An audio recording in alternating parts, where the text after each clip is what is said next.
Hi, and welcome to Extraordinary Pursuits, a podcast from BIP Ventures. I'm your host, Rochelle Kuramoto.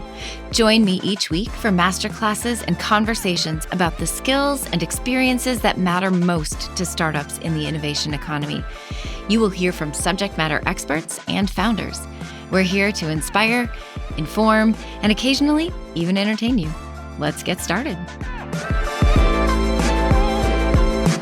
On this episode of Extraordinary Pursuits podcast from BIP Ventures, we're joined by Brad Stevens, the founder and CEO of Outsource Access, a business processing, outsourcing, and virtual assistant company. Brad is a serial entrepreneur and recognized authority on scaling, automation, outsourcing, and high-performance virtual teams.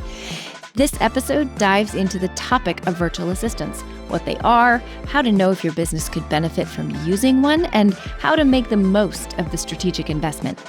Brad shares specific actionable tools and information, along with his own company case study. This is an episode that will help you make the most of your team's valuable resources. Let's get started.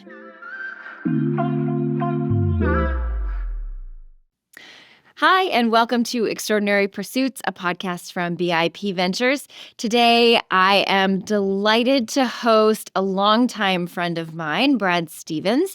He is going to talk with us today about something that could be an incredible unlock for your business, and that is virtual assistants. Brad, thank you so much for joining us. Absolutely, Rochelle. Thank you so much. Looking forward to diving into this topic. It's one close and dear to my heart. I've kind of navigated and happy to share the journey. I know it means a lot of different things to people when you say virtual assistant. So excited to kind of unpack that and explore it. Yeah, amazing. So, Brad, I know this about you, but tell our audience a bit more, about you. You are a serial entrepreneur in your own right and a very successful one. Can you share a little bit about your past and your journey to create Outsource Access, your company? Sure, happy to share. Now we hear that word serial entrepreneur, serial nut job, serial crazy person. Fortunately, I'm in good company. I know you being an entrepreneur yourself in the past also. But yeah, happy to share, brief background, not to drown everybody in a biography, but I'm actually from Atlanta, which is crazy, much of a transient city here. But I kind of grew up here and kind of grew up in an entrepreneurial type of family. And I was one of those that kind of had a whiteboard hanging over the fireplace kind of growing up. There was always ideas flying around. I know probably similar to you guys' household. And so, early on, kind of got the entrepreneurial bug, kind of growing up around it. My dad used to drive me back and forth to school, and I would always ask him questions. So I had my first toy rental business in third grade, and I started a tutoring company in high school, and got a chance to do an international trading business as a part of a high school program. So got indoctrinated kind of early on going down that path. And after college, I was going to work for another company actually here in Atlanta, but they ended up going under right before I was going to start. And so I kind of had that fork in the road. And I had some other offers with some other companies and decided I was going to go the entrepreneurial path. Had an uncle who had a business that he shared with me in the pharmaceutical space. And so I ended up taking that path and tucked my tail, moved back in with my parents, had kind of an apartment in downtown Atlanta, young and single and so forth. But we moved back in with mom and dad and started my first business. And yeah, it kind of the proverbial had mom and dad and my aunt kind of on computers in a tiny little room. We were helping senior citizens qualify for free medications. But that began my journey. And over the last 25 years, that's all I've done. So I kind of got the bug and that's all I've done. And so I've built companies and product manufacturing based businesses. And in growing my last business, we manufactured and distributed teeth whitening products. And one of the products, after we sold a bunch, really successful, ended up having a product failure happen. Manufacturer changed something on us, didn't tell us. And so it caused it to react with this hydrogen peroxide and cause these product failures all over the world. Gosh. And so that was a forcing function. If anybody reads Benjamin Hardy, I love that phrase, forcing function for me to explore the whole outsourcing virtual assistant world. I'd heard about it. I'd read Tim Ferriss' 4-Hour Workweek, and I had a need at that moment to figure out how I was going to make dollars stretch because we had this product mess happen. And so I dove in and learned how to find different people in different parts of the world, what they were capable of, address the concerns most people have around it, and so helped me kind of save that business. And I decided I wanted to kind of launch something in that space. So that's what kind of kicked off the journey to Outsource Access in 2019. Yeah, and we grew to about 500 people in 4.5 years. So it was kind of a crazy journey. If I'm not mistaken, 2019, there were some things happening I would imagine that scaling scaling a new company, and scaling it as impressively as you did right at the start of the pandemic, was an interesting experience, perhaps some forcing functions there as well. What were some of the learnings from, you know, building and growing a company and gaining traction during a time when the world was kind of on its side?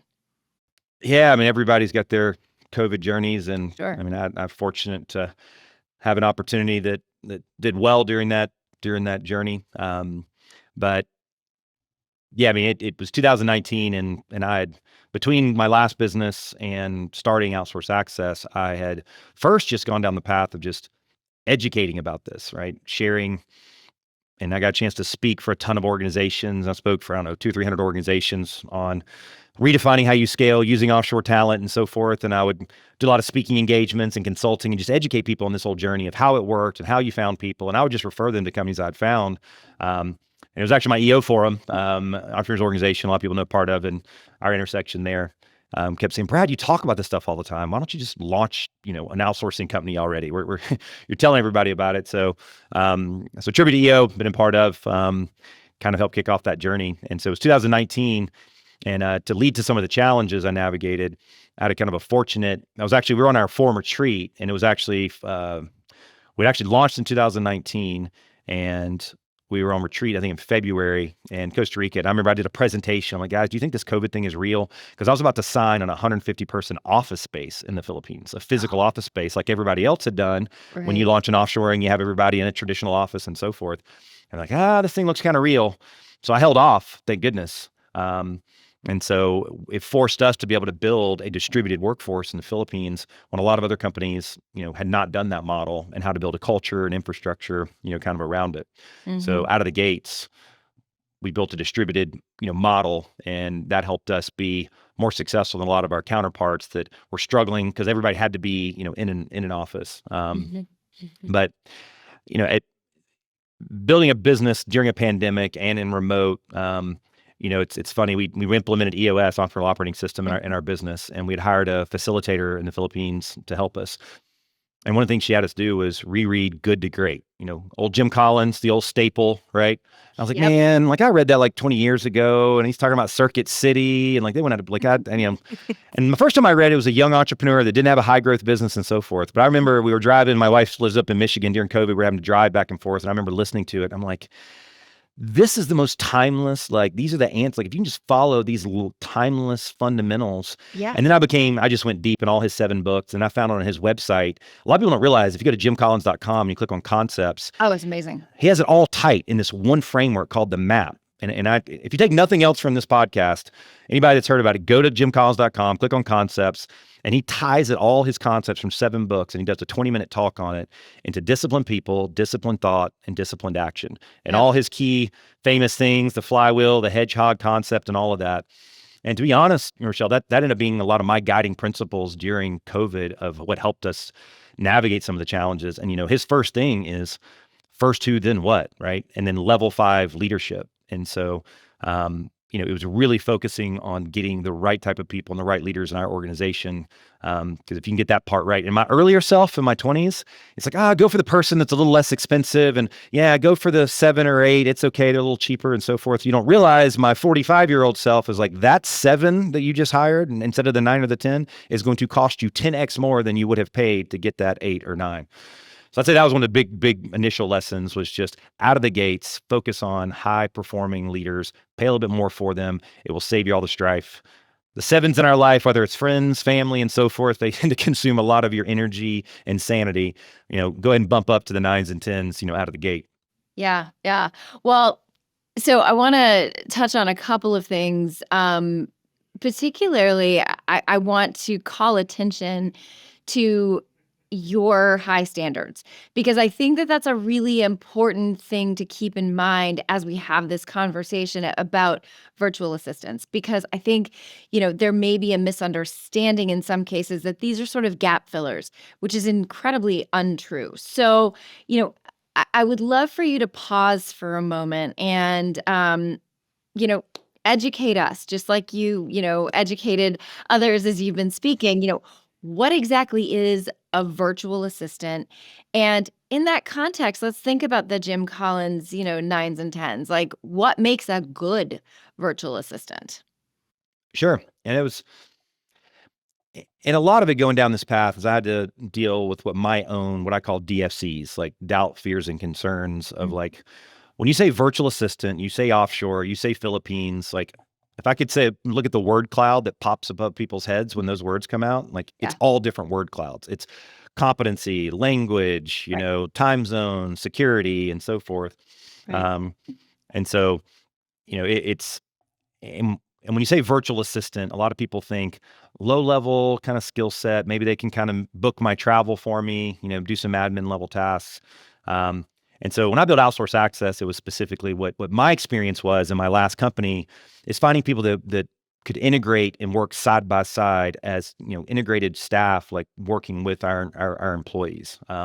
Still as a service, right? Mhm. But working kind of side by side. So I would encourage people, first of all, to think it's way beyond low-level administrative capabilities.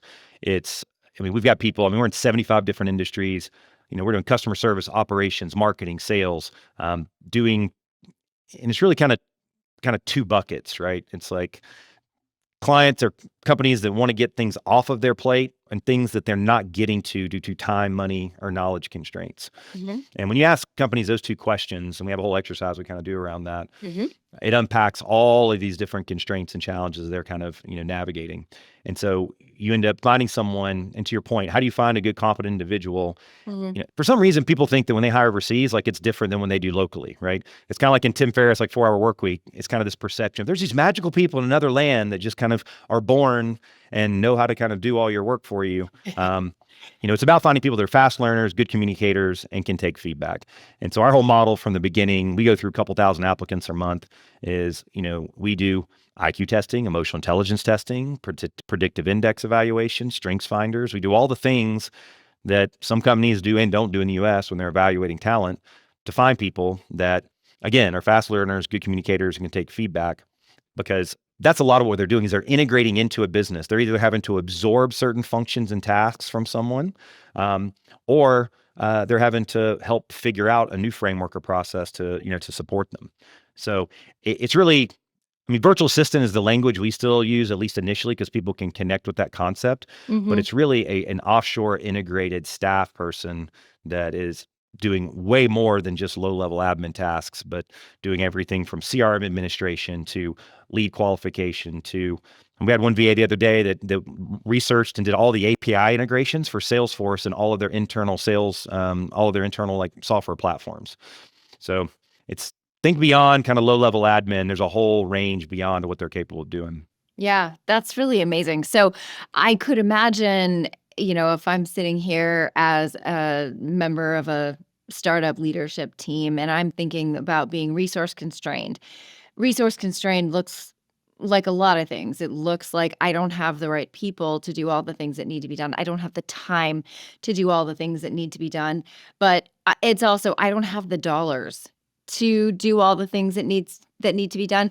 I think, based on what you were just talking about, the resources and the time are very easily justified, right, with a virtual assistant. Talk a little bit about the cost effectiveness of this, integration strategy. Sure. Yeah. And look, I'm an advocacy for this industry, and there's all kinds of different paths people can take. Mhm. We obviously love what we do and how we structure our model at Outsource Access, but whether people are going to, there's different online job boards where you can kind of hire directly, Mhm.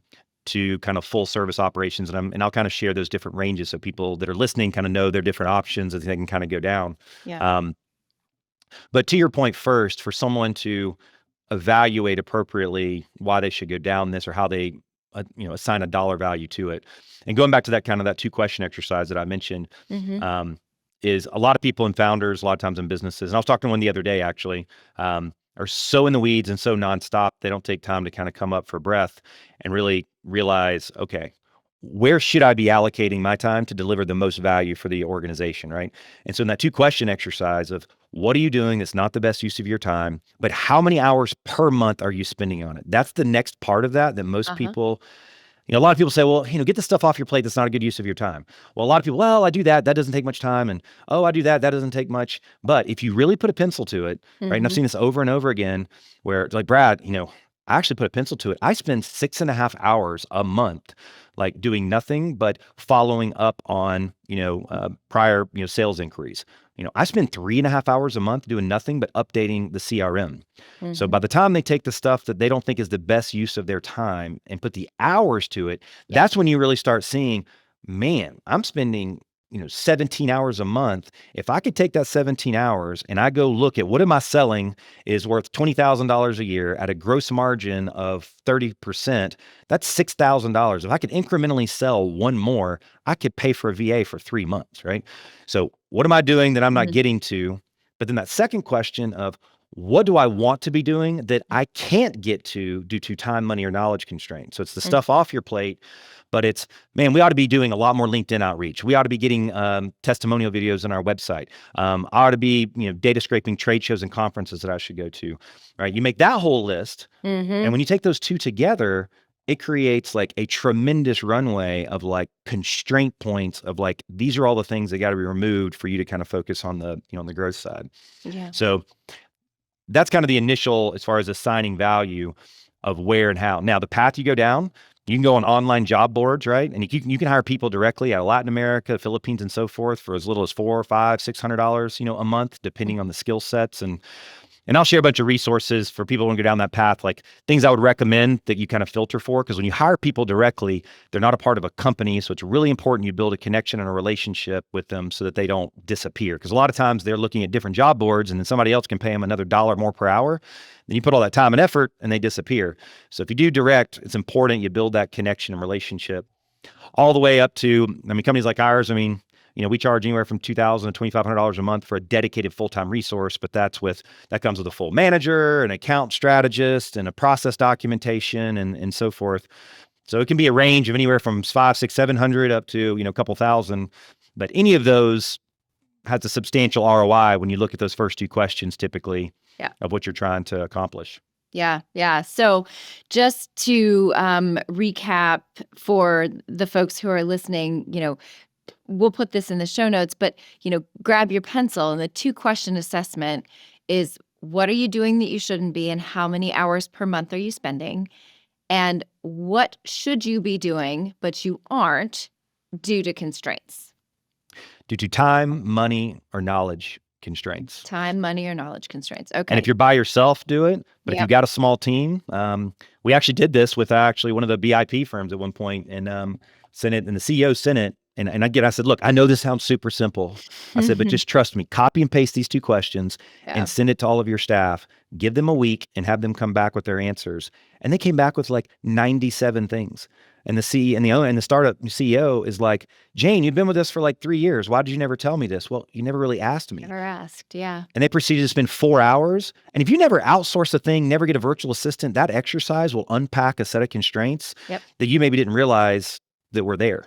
That's a good one to do. Yeah, absolutely. I can think about that second one. I feel like that would be the easiest thing in the world. Just look at the bottom of your to-do list, like everything that just keeps like falling to the bottom, right? I want to use that. That's a great idea. How to reference that. Yeah, that's definitely how I would probably start that list. But so you've kind of talked about, here's how you assess what you need. Here's how you find a virtual assistant. How do you get started? Especially if you are, sitting in Atlanta and you have a virtual assistant who's in the Philippines, there's probably a lot of institutional knowledge to pass along, a lot of process knowledge to pass along. Is there a way that you have seen works really, really well to make sure that they're equipped to succeed? No, certainly. It always starts with the beginning of the selection of the right person and some of the things I talked about. And again, I'll share a bunch of tools. Okay. Doing a lot of speaking on this, I'll share, everybody can get a whole toolkit on some things of even free assessments that you can use when you're hiring the right people. So it's back to Jim Collins, you get the right person in the seat that's the right person to begin with. Because if you don't do that, then none of the rest of the stuff you do after that matters. And then that 2-question exercise process, right? And the next stage we do with that is once you kind of go through that, then it's going through and just brain dump and don't worry how it's going to get done, just if you had a magic wand. But then you have a column, and I'll share with everybody a template, is then you kind of prioritize and say, okay, which of these are the biggest needle movers? And if we could start doing these, or if I could get these off my plate, these could have the biggest needle movers, and rank them, then sort it. Then what that does is that gives you kind of your top priority things that are the biggest needle movers, because you can't do it all at once, right? So to your point of where do I get started? That little 2-question process is a great framework. Then prioritize them based on impact, and then just take like 5 to 7 functions, right? Now you've got those. Now it's like, okay, how do I unpack my brain, right? And how do now I've got the right person. So I've vetted them, whether I go through a firm or whether I've hired them on a job board, and I've vetted and so forth. Got the right person. I've got the top 5 things. Now, a critical element is creating a playbook, right? And so it's really important. And so whether you use a Google Docs, or whether you use Trainual or Process Street or something, and this is something we do from day one with everybody, is like we create a playbook so that every single thing that they're doing, right, is getting documented, right? And one of the best tools to use because everybody loves waking up out of bed and like doing process documentation is like, now I know you actually probably may enjoy some of this crazy stuff. My favorite, yeah. I actually don't mind it. I kind of like a spreadsheet now and then. But it's like, well, how do I unpack out of my brain? So for example, I was mentioning this painting business that now has 3 staff with us. Actually, funny story. In Philadelphia, they're in the suburbs. Their VA from the Philippines had such an impact on their growth in their business that they're actually flying her from the Philippines to come be a part of their next meeting in their business, because voted on by their own local employees in Philly, West Philly, right? Because of the impact that they had. But like one of the things that she did was their software, Salesforce kind of integration, right? And trying to get those to connect to the different, type of platforms. So how do they communicate to her initially? So back to the process documentation using screencasting, right? And so a lot of you hopefully on here maybe have heard, but like ScreenPal, Loom. Loom is one of my favorites. And now that has a whole AI platform built into it. Yeah. But those of you haven't heard, if you take nothing else from this, the Jim Collins video and Loom, go to loom.com. And in essence, what it does, it lets you record your screen, your voice, and your mouse, right? So if you want to explain to a VA, like, hey, how you want them to go into like Salesforce and to manage contacts, or to do list hygiene cleanup, or you're teaching them how to go into your QuickBooks and to reconcile things, or you're just giving instruction, or they did a graphic design piece for you, right? They got them to do a brochure, and now you want to give them feedback. With Loom, you click a button, record your screen, your voice, and your mouse. As soon as you're done, you just send that video over to them, right? And now Loom actually has an AI tool built in that will actually turn that entire video into a perfectly bullet point, protocol process. Yep. So that's one of the best ways of process documentation. When we're unpacking from a client, or when you're unpacking to a VA, use screencasting, record it, send it over. And that way now they put it in the playbook. So when they need to go back and say, okay, here's how we do lead qualification or reconciliation, they can watch that. And a lot of times they'll watch the video and they can actually write out the documented process, as well. So that's what makes the easy button in terms of like, well, now I'm gonna have to train someone, I have to write all these bulleted processes and so forth. Yeah. Screencasting is a great way to kind of communicate. But then you need to have check-ins just like you do with any other staff. Again, don't treat them every single week. You have your check-ins. How are things going? How are they performing? And then review that playbook and you step into the next task and the next task. Well, it sounds an awful lot like the way that you operate with team members who are probably just sitting across the office from you. I mean, I use Loom. I recently went on vacation and, I used Loom to prepare my team to pick up a couple of tasks that I was not going to be able to get done from where I was. And, it is the easiest thing in the world. So not thinking about it any differently, I think that's really reassuring. So that's awesome. How do you suggest that people manage, potential time zone differences? Yeah, and I mean, again, that goes. One other thing I was going to mention on that too is people as far as sharing login access to things, right? Oh, sure. And also in terms of security and what have you. Right. So one is Dashlane and LastPass, right? Most people, but there's still a lot of people I found that haven't heard of those, but those let you share logins to things without actually giving your username and password. So Loom for doing process documentation, Dashlane, LastPass it basically lets you send them a login. They can log in without ever the username and password. So that gives them access to things. And then in terms of security of the environment that they're working in, AWS, VMware, basically like a VPN kind of network you can set up so that they're using their computer, but they're logging into like a secure type of environment. It also depends on the nature of the work that you're doing, right? If they're doing like social media posting, you don't need to worry about that. If they're handling social security numbers, that's a different ball game. Yeah. But those are the quick, elements on that piece of it. Okay. That's awesome.